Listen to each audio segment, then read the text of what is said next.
ये होना चाहिए।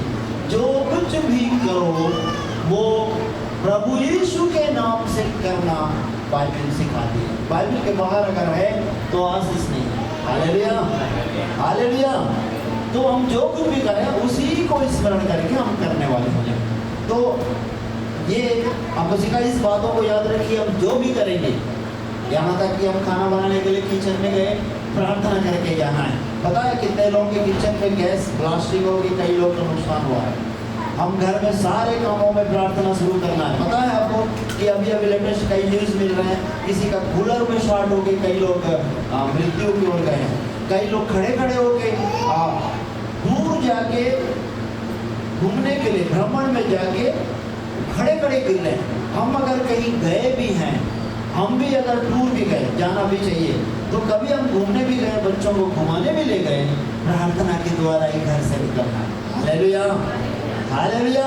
तो तब तुम्हारे लिए सीधा मार्ग निकालेगा। आज हम ये प्रभु को ही सबसे पहले हम महत्व देना हम सीखना, तब प्रभु हर काम में हमारे लिए सीधा मार्ग निकालता है। तो विवाह वर्षगांठ में हम सब जो विवाह हुए उनके लिए, जो नहीं हुए, शादी एक्चुअली है क्या? एक समय में विवाह है क्या? मेरा इस पहले से कोई भी प्लान इसका था नहीं, लेकिन प्रभु से मैं मांगा एक्चुअली जो विवाहित हैं वो विवाह को वचन के अनुसार समझें कि विवाह एक्चुअली है क्या। Marriage, what is the marriage, उसको हम हल्का ऐसा ले लेते हैं। जब कभी शादी हो गया, जब छोड़ना है छोड़ देते हैं, जब पिटाई करना है पिटाई करते हैं, जो बोलना है बोलते हैं। लेकिन वचन क्या लिखा है, और ये विवाह, ये जीवन साथी क्या है आपके लिए, क्या क्या बाइबल बताती है, इससे हम बाइबल समझेंगे। हालेलुया। सबसे पहले बाइबल बताती है, आदम को बनाया परमेश्वर, आदम को बनाया, एक मनुष्य को बनाया, लेकिन मनुष्य को पहले अदन की वाटिका नहीं बनाया। क्या लिखा है? आदम को बनाने के बाद अदन की वाटिका, अदन की वाटिका में उसको रखा। किसको? आदम को रखा। आदम को रखा, बोला कि इस बगीचा को बढ़ाओ, बगीचा को बढ़ाने के लिए बोला, और उसमें रक्षा करने के लिए बोला। उसके बाद जीवन साथी को दिया। ध्यान से सुनिएगा, क्यों अदन की वाटिका को पहले नहीं बनाया?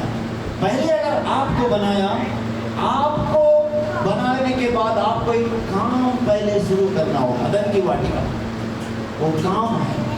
अगर मैरिज के संबंध देखें तो अदन की वाटिका बनाया, अदन की वाटिका के बाद रहने का स्थान उसको फिक्स किया, रहने के बाद उसके बाद हव्वा को बनाया।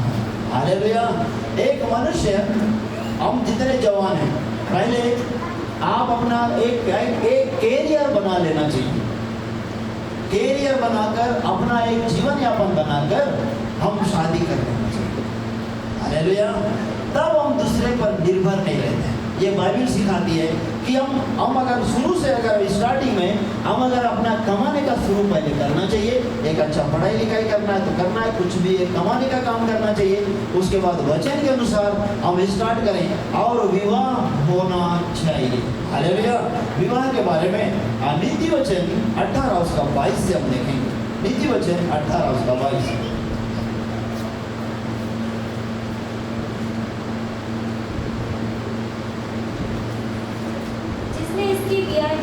हाँ, उसने उत्तम पदार्थ पाया। हाँ, और यहोवा का अनुग्रह उस पर हुआ।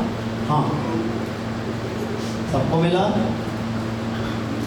जितने शादीशुदा लोग हैं, मैरिड, पहले वचन अच्छा से पढ़िएगा। 18 का उसका 22, जिसने स्त्री ब्याह ली, स्त्री से ही ब्याह होती है। बाइबल में प्रभु ने कभी भी आधा अधूरा आपको नहीं छोड़ा, स्पष्ट किया है। स्त्री ब्याह होता है तो स्त्री से ही होगा, अगर स्त्री है तो उसका पुरुष से होगा। स्त्री ब्याह लिया, उसने उत्तम पदार्थ पाया।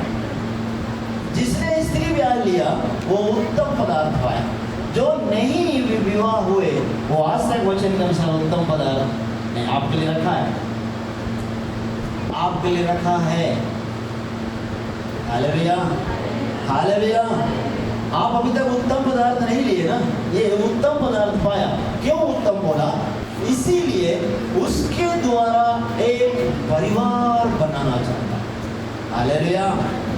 अगर हमारा परिवार है तो वो परिवार निस्वार्थ आपके साथ आनंद के लिए दिया, आपको आनंद के लिए एक परिवार दिया, लेकिन उससे पहले विवाह से एक परिवार होता है। हालेलुया। तो उत्तम पदार्थ का मतलब ये है कि वो एक परिवार उसमें से आएगा, वो आपका वंश बढ़ेगा और वो लोग बुढ़ापे में आपके बुजुर्ग अवस्था में ये आपके साथ रहेंगे। हालेलुया। जो विवाह नहीं करेंगे, मान लीजिए बुजुर्ग अवस्था में अगर प्रभु ने ऐसे ही रखा है तो प्रभु प्रबंध करेगा, लेकिन आपके पास समय है तो आज एक चेतावनी है। चेतावनी क्या आपके लिए आत्मा में कहना चाह रहा हूँ, आप विवाह कीजिए, क्योंकि बाइबल बताती है उत्तम पदार्थ पाया। हालेलुया। कोई अगर रोज उठ के बोलता है कि तू मेरा टेंशन है, तो बोलो आज छोड़ दो, टेंशन नहीं बल्कि आप उत्तम पदार्थ। हालेलुया। हर पति के लिए पत्नी क्या है? उत्तम पदार्थ। आज यहाँ से जाने के बाद पत्नी को देख के बोलना है कि हाँ प्रभु ने मुझे उत्तम पदार्थ दिया। पिटाई करने वाले भी उत्तम पदार्थ दिया అంటే పెళ్లి చేసినంట దేవుడు అంటాడు కదా, పెళ్లి భార్య అందరికన్నా మంచిది ఒక వస్తువు ఇచ్చిండు, దేవుడు ఇచ్చినట్టు చెప్పాడు। ऐसे ना they are not knowing the Hindi, इसलिए मुझे थोड़ा तेलुगु बोलना पड़ रहा है। आप थोड़ा मतलब आप थोड़ा सा मैनेज कर लीजिएगा, समझते जाइए, क्योंकि इनको बीच बीच में बताना पड़ेगा, लोग बिल्कुल भी हिंदी नहीं आता। उत्तम पदार्थ यानी शादी के बाद ना उत्तम पदार्थ मिला, आप इसको ऐसे ही खिलौना जैसे लाना नहीं, लगना नहीं है। इस दुनिया में लोग खिलौना बनाती है, कैसे? वो खिलौना कोई नहीं, वो बड़े लोग ही बनाए, पैसे वाले। वो दहेज को बीच में लाकर, वो दहेज के कारण कई शादियां टूटते हैं, सही है ना? वो अगर पैसा कम पड़ा तो वापस ले जाओ बोलते हैं।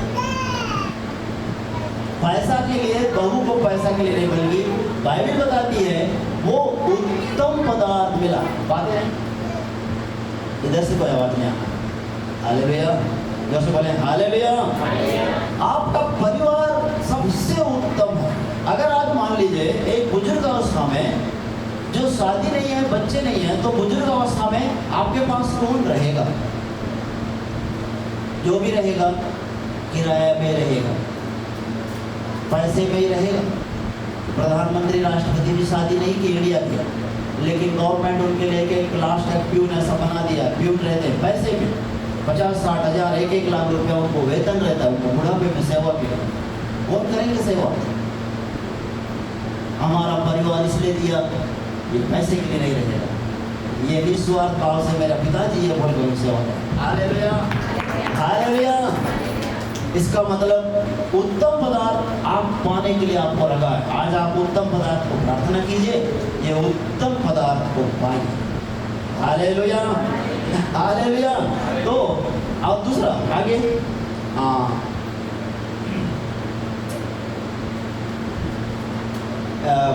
इब्रानियों की किताब उसका 13 का 4,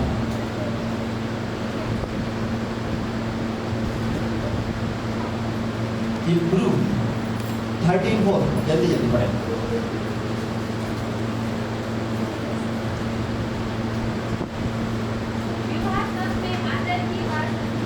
विवाह सब में आदर की बात समझी जाए,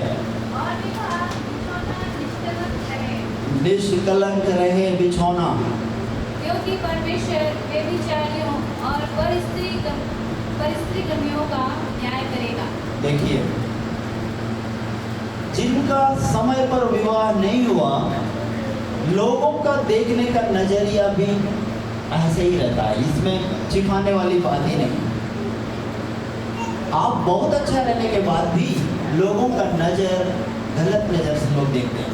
ठीक है, प्रभु की दृष्टि में सही है, न्याय तो प्रभु करेगा, लेकिन बाइबल बताती है कि विवाह सब में आदर की बात समझी जाए। क्यों आदर की बात? अभी शादी के पहले आप ध्यान से सुनिए, शादी के पहले किसी एक की बेटी रहेंगे, किसी एक के भाई रहेंगे। शादी के बाद आपके बहुत से परिवार आपको जुड़ेंगे, आप किसी की बहू बनेंगे, किसी की भाभी बनेंगे, और किसी की देवरानी बनेंगे, और किसी की माँ बनेगा। ये है आदर करना। हालेलुया। एक नहीं कई चीजें इसमें शादी के साथ जोड़ा हुआ है। आप विवाह के बाद अब वो एक साधारण लड़की नहीं रहे आप। अब आप के साथ एक सम्मान जुड़ा हुआ है, आदर की बात। इसमें शुरू से लेकर लोग आएंगे, बैठेंगे और विवाह होगा। विवाह में लोग आएंगे, नहीं भी आएंगे तो कई लोग का मसीह होगा तो लोग प्रार्थना करेंगे। और ये बात आदर की बात बाइबल बताती है, विवाह आदर की बात।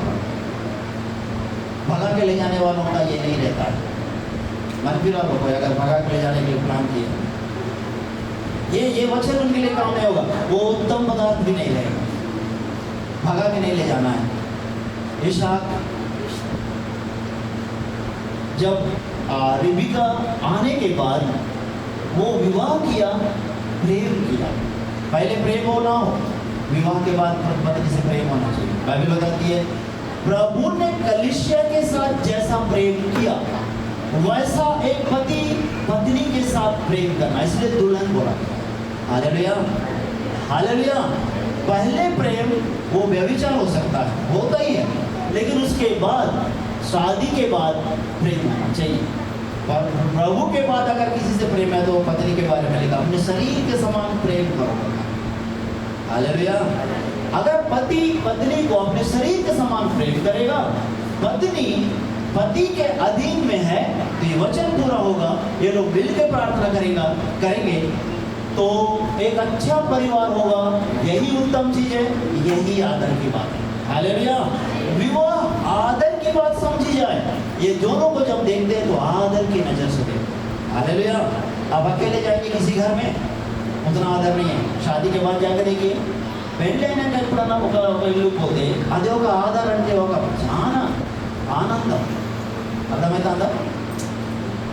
పెళ్ళైనాక పోయినాక ఎంతో ఆనందం అన్నమాట, अटलेना। ये शादी के बाद अब जाएंगे तो आदर बहुत होता है। हालेलुया। क्यों? इसने विद्या ली है, वचन भी है उसमें कि आदर की बात। पहले तो ऐसा नहीं, अभी हिंदुओं में क्या, जाने के बाद तो बहुत अच्छा बिठाएंगे, ये लगाएंगे, वो लगाएंगे और कुछ गिफ्ट करेंगे, बैठेंगे, क्या है ससुराल। पहले बात भी नहीं करते थे, अरे क्या बात करना है, आप देखो तुम्हारे ससुराल में कौन कौन है, कैसे है, क्या है, रात भर भी पूछोगे तो खत्म नहीं होगा। इसलिए विवाह आदर की बात समझी जाए। हालेलुया। पवित्र विवाह आदर की बात होती है। आज हम सब पवित्र विवाह करने वाले हो जाए। हालेलुया। अब बाइबल बताती है अगर माता पिता को छोड़ना भी पड़े, छोड़ने के लिए इसलिए बोला कि आप बलिदान, जिस दिन आप विवाह होते हो, जिस दिन आप विवाह के लिए आपका सगाई हुआ, शादी की तैयारी हुई, उसी दिन आप बलिदान हो चुके हो, पत्नी के लिए, पति के लिए। आप एक दूसरे से बंध चुके हो। यही है, आप पति के लिए, माँ पिताजी के लिए नहीं। इसलिए बोला मत्ती जैसे समाचार में कि अगर माता पिता से अलग भी रहे, उत्पत्ति में लिखा है अगर माता पिता से अलग भी हुए तो भी पति पत्नी को एक शरीर होता है। हालेलुया। आदम को बोला कि अब मैं तुम्हारे लिए, अब मनुष्य का अकेला रहना अच्छा नहीं है। विवाह कहाँ से हुआ है? विवाह कहाँ से आया? शादीशुदा लोग बताएं, विवाह सबसे पहले मनुष्य के मन में नहीं आया। हालेलुया। किसके मन में आया? उत्पत्ति में परमेश्वर ही बोला मनुष्य का अकेला रहना अच्छा नहीं। It is not good to the man should be alone. I will make the one helper. He will fit for him. उसके लिए फिट होने वाला। फिट मतलब पति का विचार पत्नी का विचार, पत्नी का विचार पति का विचार। आपको बताना चाहता हूँ, एक विवाह सब समस्याओं का समाधान भी विवाह है। अगर शादी हुआ, बहुत से समस्याओं का समाधान भी है। क्या?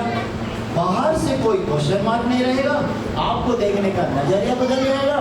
दूसरा ये है, आपकी गलतियों को कोई बोलने वाला नहीं रहेगा, लेकिन एक ही है जो आपकी जीवन साथी है। पति बोल सकता है पत्नी को, पत्नी ही है पति को बोल सकती है। अभी मेरी गलती आपको पता रहने से भी आप नहीं बोल पाते। ऐसा नहीं है कि गलती नहीं होती है, मेरी प्रार्थना है कि कोई गलती ना हो। गलती होती है, और एक ही है जो आशा, जो हाथ उठा के बोल सकती ये गलती नहीं करना, उसको पूरा अधिकार। क्यों? अब वो माता पिता को छोड़ के आई, उसका एक शरीर हो गए और उसका पहचान ही मैं हूँ, और दुर्गम नहीं और झाड़ी हो गई। आप भी अभी बीच में सुने एक डॉक्टर की पत्नी कालर पकड़ के बोली दोबारा ये गलती नहीं करना। गलती कर रहा था, उसके माँ पिताजी भी कुछ नहीं किए, भाई लोग भी कुछ नहीं किए, क्योंकि शादी हो गया। क्या बोले हो? शादी के बाद दूसरे लोग उसमें इंटरफेयर नहीं करना चाहते हैं, सही है ना? आपकी गलती को कौन बोलेगा? एक बार माँ पिताजी बोलेंगे, आप उल्टा जवाब दोगे? बोलेंगे नहीं। हाँ, लेकिन शादी के बाद बिगड़े हुए लोग भी सुधर जाते हैं, टेढ़े लोग भी सुधरना पड़ेगा, नहीं तो तलाक हो जाएगा। पीने वाले लोग भी सुधर जाते हैं, बहुत कम है कि शादी के बाद पीते हैं, लेकिन पीने वाले लोग भी सुधर जाते हैं। कुछ नहीं करने वाला भी शादी में कमाना पड़ेगा उसे। पहले तो झोला, एक व्यक्ति मैं झोला लेके जाऊंगा नहीं बाजार, बड़ा आदमी हूँ बोलता था, అంటే పెళ్లి అనే ముందుకు జోలపట్టి మార్కెట్లో పోవడం నాకు సిగ్గు అట, సిగ్గు అనిపిస్తాను, పెద్ద మనిషి है, नौकर लोग हैं, मैं नहीं जाऊँगा। शादी के बाद बेरोजगार है, जाना पड़ेगा। वही है, स्कूटी भी नहीं, कुछ नहीं, चप्पल पहन के झोला लेके जा रहा है। क्यों? अरे कैसे जा रहे हो? अब तो जाना पड़ेगा, नहीं तो खाना नहीं बनेगा। अब माँ पिताजी क्या नहीं, बकरी सब हम लोग साथ में, समझ में आया क्या? वो लोग भी नीचे उतर आ जाते हैं। यही है शादी। घमंड लोग भी नम्र बन जाते हैं, लेकिन नम्र नहीं बने टूट जाता है। बाइबल में कभी तोड़ने के बारे में नहीं लिखा। जिसे परमेश्वर ने जोड़ा है उसे मनुष्य अलग ना करें। मत्ती रचित समाचार उसका 19 अध्याय 19।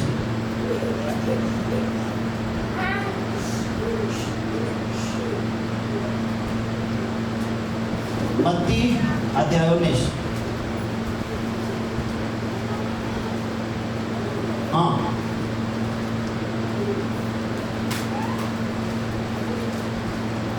और इसका 3 से पढ़िए। मत्ती 19:3, जोर जोर से ऊंचे आवाज में पढ़े और सबके सब पढ़े, ध्यान से पढ़े इसको। तब फरीसी उसकी परीक्षा करने के लिए हाँ। पास आकर कहने लगे क्या अनैतिक कारण से अपनी पत्नी को त्यागना उचित है? हाँ। उसने उत्तर दिया, हाँ। क्या तुमने नहीं पढ़ा हाँ। कि जिसने उन्हें बनाया उसने आरंभ से नर और नारी बनाकर कहा। हाँ। इस कारण मनुष्य अपने माता पिता से अलग होकर अपनी पत्नी के साथ रहेगा हाँ। और वे दोनों एक तन होंगे। माता पिता से अलग होकर अपनी पत्नी के साथ रहेगा, क्योंकि वो एक तन है। आगे पढ़ो। अर्थात वे अब दो नहीं परंतु एक तन हैं। हाँ। इसलिए जिसे परमेश्वर ने जोड़ा है हाँ। उसे मनुष्य अलग ना करे। Hallelujah, hallelujah. कई दफे नहीं जमने की वजह से मसीह लोग सोचते हैं छोड़ने का, तलाक का सोचते हैं। अनुमति नहीं है बाइबल में। परमेश्वर ने जोड़ा, शादी आपने जोड़े, ये जोड़ा शादी जिसका हुआ है ना, उसे कौन जोड़ा है? बोलिए ना, जोर से बोलिए, कौन जोड़ा? परमेश्वर ने जोड़ा, आप अलग कर ही नहीं सकते हो। अभी कलेक्टर का ऑर्डर को आप दूसरा ऑर्डर बना सकते हो क्या? बना सकते हो क्या? अभी तहसीलदार एक पट्टा दिया, उस पट्टा के ऊपर एक बना सकते हो क्या आप? इसको नहीं बना सकते हो। तो स्वर्ग का परमेश्वर ने आपको जोड़ा, तो जिसे परमेश्वर ने जोड़ा उसे मनुष्य अलग ना करें। तलाक शब्द बाइबल में है ही नहीं। तलाक है तो मना किया, मतलब बाइबल में तलाक है ही नहीं। तो इसीलिए परमेश्वर ने जिसे जोड़ा उसे कोई भी अलग ना करे। विवाह अभिषिक्त के प्रभु की उपस्थिति में विवाह होता है। अब बताइए, अगर मान लीजिए कोई प्रार्थना करके रख लेता है, रखने के लिए रख लेते हैं, मंडली में मिला लेते हैं, विवाह का विषय है तो मैं उसके बारे में जितना रेफरेंस है, अब कुछ बातों को हम सीखेंगे कि अगर कोई ऐसे ही पहले तो कई दिनों से रहे, उसके बाद पास्टर ने कहीं चाह के भी मंडली में मिलाया, लेकिन आपका विवाह पवित्र नहीं है, और ये वादा आपके लिए पूरा प्रभु ने वादा किया, प्रभु का जो वचन है ना, वो क्या आपसे ये दो नहीं एक तन। ध्यान से सुनिए, ये कौन बोलेगा? पास्टर प्रार्थना करके बोलेगा। आपको विवाह, पवित्र विवाह मतलब दो विपरीत परिस्थितियों में से लोग पहली बार एक साथ मिल रहे हैं, बात कर रहे हैं। अब ये लोग एक साथ, इनको लाया गया, इधर से लड़की को लाया गया, इधर लड़का को लाया गया, एक मंडप में, मंच में बिठाया गया। अब पास्टर वचन से प्रचार करके वो लास्ट में ये वचन से उसके लिए प्रार्थना करेगा, क्या अब से ये दो तन नहीं है, दो शरीर नहीं है, अब से ये एक शरीर है। और जिसे परमेश्वर ने जोड़ा उसे मनुष्य अलग ना करे। ये प्रार्थना के बाद ये आशीष उनके ऊपर ठहर जाती है। अब वो अलग कर नहीं सकते, ये परिवार पूरा आशीष। इसके लिए पवित्र विवाह जरूर। Hallelujah, hallelujah. अब ये अगर वचन से प्रार्थना नहीं है तो आशीष आपके परिवार पर ठहर नहीं पाएगी। इसीलिए पहले से कई लोग, रखने वाले लोगों के लिए ये वचन पूरा नहीं होता है और वो आशीषित नहीं हो पाते। इसलिए आपसे एक पवित्र विवाह ही हम करने वाले हो जाए। Hallelujah, hallelujah. अब दो तन नहीं, एक तन। जब एक तन है तो एक तन है तो उनके माता पिता भी दो हो जाते हैं। शादी के बाद कितने होते हैं? पत्नी का माता पिता भी इसके हो जाते हैं, इसके माता पिता भी। किसी को पिताजी नहीं बोलोगे आप, लेकिन अपने सास को पिताजी, अपने ससुर को पिताजी बोलोगे, अपनी सास को माँ बोलोगे, बोलेंगे ना? इनके सास है बोलते हैं ना, बोलना ही है, वो बोलना है, वचन में लिखा है। क्योंकि अब से क्या है? एक तन। अब दो तन नहीं आए, एक तन हुआ तो जो उसके माँ है आपकी माँ है, उसकी बहनें हैं आपकी बहनें हैं, उसके माता पिता हैं आपके माता पिता। ये वचन हमको सिखाता है। हालेलुया। अब अलग होना ही नहीं है और वचन में तो अगर मान लो उनको तकलीफ देते हैं, वो तकलीफ हमारे लिए भी तकलीफ है। इसीलिए विवाह आदर की बात समझ जाए और उत्तम भाग भी वही चीज होता है। और एक वचन, नीति वचन 31:10।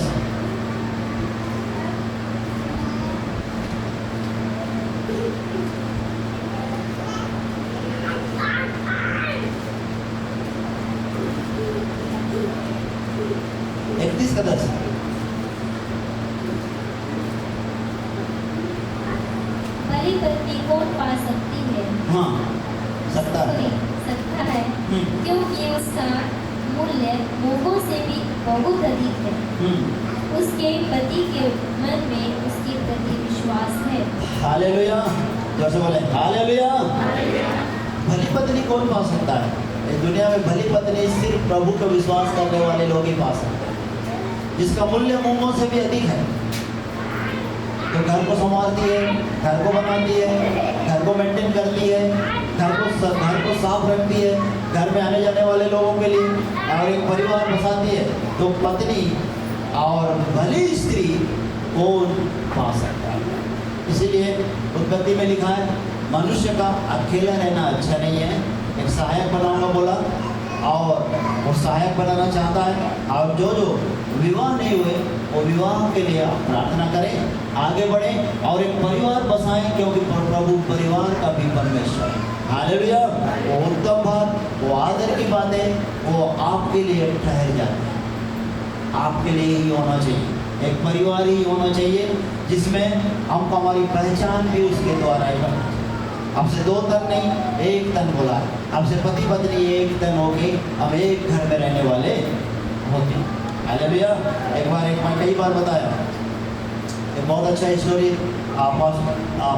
बीजेस दिनकरन ने एक बार बताया। वो स्टोरी एक बार क्या हुआ, एक आर्मी में जॉब करने वाला जवान, उसकी सगाई हो गई थी। अब शादी कुछ महीने में होने वाली, तो अचानक किसी इनकाउंटर में उसके दोनों हाथ टूट गए।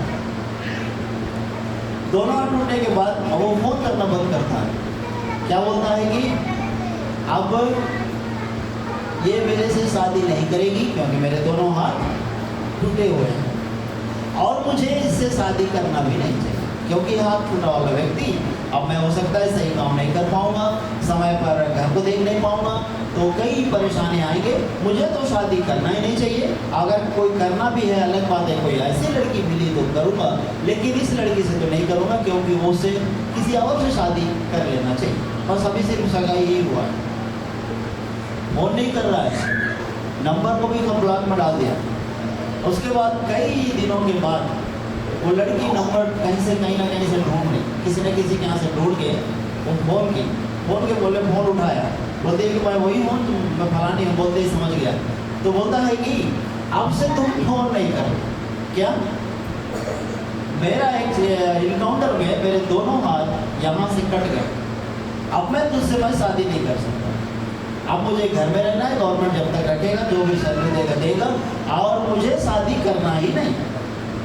तो बोली अब मैं यही लास्ट फोन है, मैं तुमसे फोन भी, मुझे फोन भी मत कर।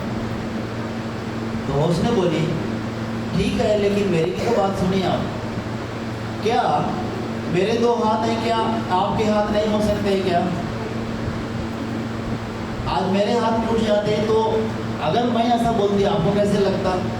देख शादी होने के बाद 4 हाथ होते हैं,